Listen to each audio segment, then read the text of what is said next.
Hello friends, నేను మీ ఇంద్రజ. ఈరోజు మనం క్రిస్పీగా ఉండే పాలక్ పకోడా ఎలా తయారు చేయాలో చూద్దామా?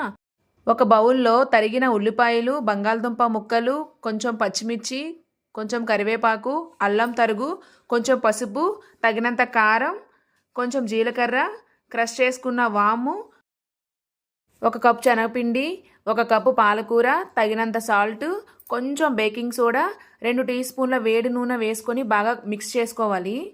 తరువాత కొంచెం కొంచెంగా వాటర్ వేసుకొని గట్టిగా కలుపుకోవాలి. ఆలోగా మనం ప్యాన్లో ఆయిల్ వేసుకొని బాగా మరిగిన తర్వాత దీనిని ఆయిల్లో వేసుకొని బాగా ఫ్రై చేసుకోవాలి. గోధుమ వర్ణంలో వచ్చాక మనం ఒక ప్లేట్లోకి తీసుకొని మా ఆయన చెప్తున్నారు పక్క నుంచి సర్వ్ చేసుకోవాలని. సర్వ్ చేసుకోండి, చాలా బాగుంటుంది, క్రిస్పీగా ఉంటుంది. ఒకసారి మీరు కూడా ట్రై చేయండి ప్లీజ్. ఈ వీడియో మీకు నచ్చినట్లయితే ప్లీజ్ లైక్ చేసి షేర్ చేయండి మీ ఫ్రెండ్స్కి. Thank you friends. ఈ రెసిపీ ఎలా ఉందో ప్లీజ్